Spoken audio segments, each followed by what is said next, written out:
සුබ දවසක් කියලා පිළිගන්නවා ප්‍රොඩක්ට් එකේ YouTube channel එකට. අද ඔයාලට කියලා දෙන්නේ zoom එක සම්බන්ධයක් ගැන. මේ සමහර කට්ටිය කම්පියුටර් එකෙන් මේ laptop වලින් join වෙද්දි මේ එයාලගේ microphone එක වැඩ කරන්නේ නැහැ. මේ අද කියලා දෙනවා මම ඒක කොහොමද වැඩ කරන විදිහට හදාගන්නේ කියලා. මේ හරි එහෙනම් මේ අපි යමු වීඩියෝ එකට.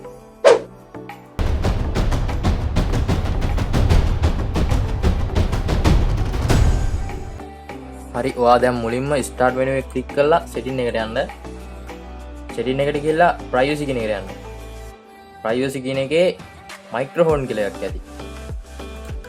ඒකේ මේ උඩ තියෙනවනේ චේන්ජ් කියලා. ඒ චේන්ජ් කියන එක ටික් එකක් දාන්න. ඊට පස්සේ මේ microphone for the this device කියලා තියෙන්නේ. ඒක ඕෆ් වෙලා තියෙනවා නම් ඕන් කරගන්න. ඕන් කරගෙන ඊට පස්සේ පල්ලෙහා තියෙන එකත් ඕන් කරගන්න. හරි දැන් සෙටින් එකෙන් අයින් වෙන්න. සෙටින් එකට ගිහලා ඔයාලා දැන් මේ zoom එකට ගිහලා බලන්න මේ මයික්‍රොෆෝන් එක වැඩ කරනවද කියලා මම බලන්න. දැන් බලන්න මයික්‍රොෆෝන් එක වැඩ කරනවා. ඔයා ලැප්ටොප් එකක් යූස් කරන කෙනෙක් නම් මේ විදිහට වැඩ කරයි. කම්පියුටර් එකක් යූස් කරනවා නම් ඔයා කරන්න ඕනේ මේ ඔයාගේ හෙඩ්ෆෝන් එක තියෙන්නේ. හෙඩ්ෆෝන් එක කියන්නේ හෑන්ඩ් ෆ්‍රී එක. හෑන්ඩ් ෆ්‍රී එක අරගෙන මේ කම්පියුටර් එකට ආගේ සෙට් කරගන්න. මම ඕනම් පෝට් එක පැත්තකින් වීඩියෝ එකේ දාන්නම්. එතෙන්ද සෙට් කරගන්න. ඊට පස්සේ මේ විදිහට මේ කන්ට්‍රෝල් පැනල් එකට ගිහිල්ලා අර සෙටින් ටික හදාගෙන ඊට පස්සේ කන්ට්‍රෝල් පැනල් එකට යන්න. අර කලින් පෙන්නන සෙටින් ටිකම හදාගෙන කන්ට්‍රෝල් පැනල් එකට යන්න.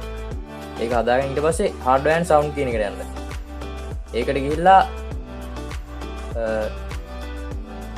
manage audio device කියන එකට යන්න. sound එකේ තියෙන. ඊට පස්සේ recording කියන එකට යන්න. ඒක මයික්‍රොෆෝන් එක මේ ඔබලා ටික් එකක් දාලා මේ configure කියලා තියෙන මෙතන පල්ලෙන් ආන් එතන ටික් එකක් දාන්න. ඊට පස්සේ setup a microphone කියන එකට යන්න. ඒකේ desktop ඔයාගේ desktop එක නම් තියෙන්නේ desktop microphone කියන එක දාලා next කරන්න. නැත්තම් headset microphone කියන එක දාලා මේ next කරන්න. මම දැන් මයිකව තියෙන desktop microphone එකක් ඉඳලා next කරනවා මේක දාලා. ඊපස්සේ මේ ඊළඟ එක next කරන්න. ඊට පස්සේ මෙහෙම වෙයි. එතකොට හරි වාගේ ඊට පස්සේ අද මේ zoom එකට ගිහලා මයික්‍රොෆෝන් එක ඔන් කරපුවම වැඩ කරයි. මෙන්න මේ විදිහට. හරි මේ මම හිතනවා මේ වීඩියෝ එක ඔයාලට ගොඩක් වැදගත් වෙයි කියලා.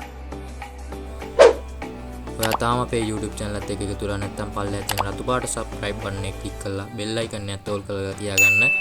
ඒ වගේම වීඩියෝ එක හොඳයි නම් like කරන්න, comment කරන්න, තවත් කෙනෙක්ට share කරන්න.